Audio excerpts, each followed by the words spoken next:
اس سے پہلے سورہ آل عمران کی کئی آیتوں کا خلاصہ پیش کیا گیا۔ اس سے پہلے جو آیت کریمہ گزری جس میں خود اللہ تبارک و تعالیٰ نے اپنی وحدانیت کی گواہی دی، فرشتوں نے اور علم والوں نے گواہی دی، اور آج کی جو آیت کریمہ اس میں اللہ تعالیٰ فرماتا ان الدین عند اللہ الاسلام وما اختلف الذین اوتوا الکتاب الا من بعد ما جاءهم العلم بغیا بینہم ومن یکفر بآیات اللہ فإن اللہ سریع الحساب۔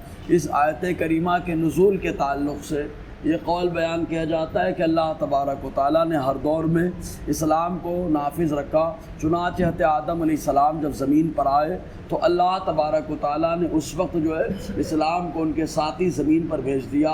شریعتیں بدلتی رہیں لیکن ہر دور میں اسلام رہا، لیکن یہودیوں نے اپنا نام جو ہے بدل کر کے اپنے دین کا نام دین یہود رکھا، اور اپنے آپ کو مسلمان کہنے کے بجائے یہودی ان لوگوں نے کہنا جو ہے بہتر سمجھا، اور ایسے ہی نصرانیوں نے اپنا نام اور اپنے دین کا نام بدل ڈالا، دین اسلام کے بجائے دین نصارہ کہا، اور اس کے علاوہ ان لوگوں نے اپنے آپ کو نصرانی کہنا پسند کیا۔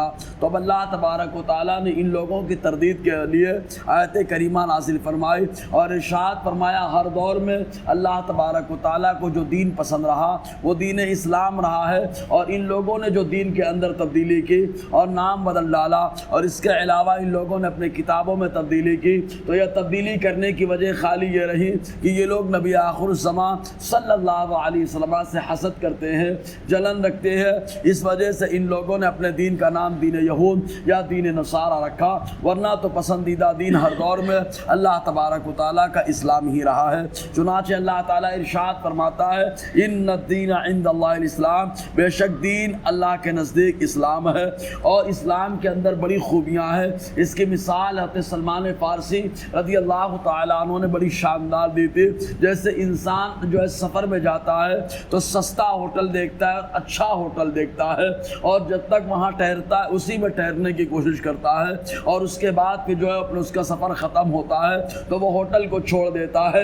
تو یہ مثال اس حدیث کو سمجھانے کے لیے ہے جس میں حضرت سلمان فارسی رضی اللہ تعالیٰ عنہ سے یہودیوں نے کہا تھا کیا بات ہے، تمہارے نبی تو تم کو پیشاب کرنے کا سلیقہ بھی سکھاتے ہیں۔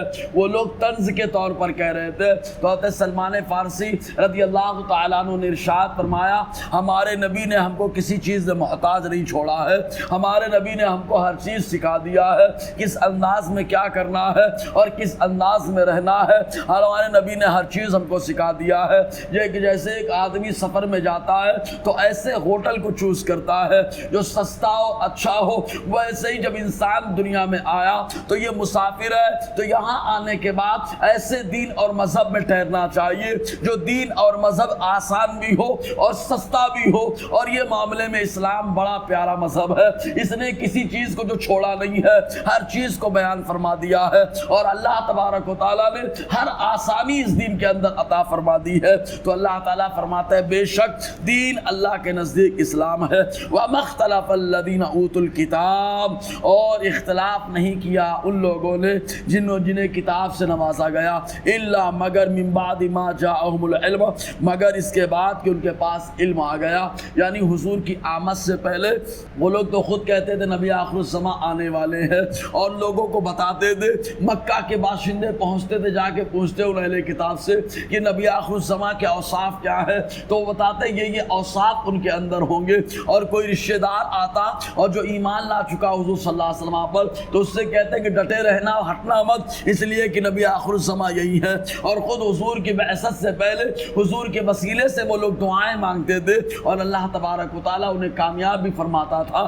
تو ایمان حضور کی بعثت سے پہلے سب کچھ ٹھیک ٹھاک تھا، لیکن جیسے مصطفیٰ نے اعلان کر دیا ان لوگوں نے اختلاف کرنا شروع کر دیا۔ کبھی کہا یہ نبی آخر الزماں نہیں ہے، کبھی آقا علیہ السلام کے اوصاف غلط بیان کیے، کبھی ان لوگوں نے آیتوں کو بدلنے کی کوششیں کی، اور کبھی تورات کے اندر تبدیلی کر ڈالی، کبھی انجیل کے اندر تبدیلی کر ڈالی۔ اس طریقے کی شرارتیں اور اختلافات کو ان لوگوں نے جنم دیا. کیوں؟ بغیم بینہم، ان کے درمیان جو حسد تھا، اس حسد کی وجہ سے، جلن کی وجہ سے، تو حسد اور جلن کی وجہ سے حضور کا انکار کیا. اور حسد بڑی خطرناک چیز ہے. آقا علیہ السلام نے ارشاد فرمایا حسد پہلے آدمی کی نیکیوں کو برباد کرتا ہے اور اس کے بعد رفتہ رفتہ اس کے ایمان کو کھا جاتا ہے. تو حسد کی وجہ سے ابلیس کا ایمان، اس کی نیکی جاتی رہی.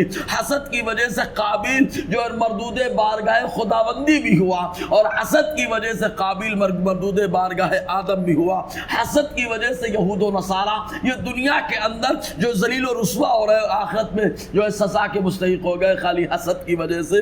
تو اللہ تعالیٰ ارشاد فرماتا ہے ان لوگوں نے حسد کی وجہ سے انکار کیا. وَمَن يَكْفُرْ بِآيَاتِ اللَّهِ، اور جو اللہ کی آیتوں کا انکار کر دے. اب آیتوں سے مراد وہ آیتیں خاص طور سے ہے جن میں آقا علیہ السلام کے اوصاف اور حضور کی خوبیاں بیان کی گئی ہو، ورنہ عمومی لفظ بتا رہا ہے کوئی بھی آیت ہو، کسی ایک آیت کا انکار کرنے والا کفر کرنے والا ہے. فَإِنَّ اللَّهَ سَرِيعُ الْحِسَابِ، تو بے شک اللہ تبارک و تعالیٰ جلد حساب لینے والا ہے. کیونکہ جب اللہ کی پکڑ آتی ہے تو پکڑ بھی سخت ہے، اور جب حساب لیتا ہے تو حساب بھی بڑا سخت ہے.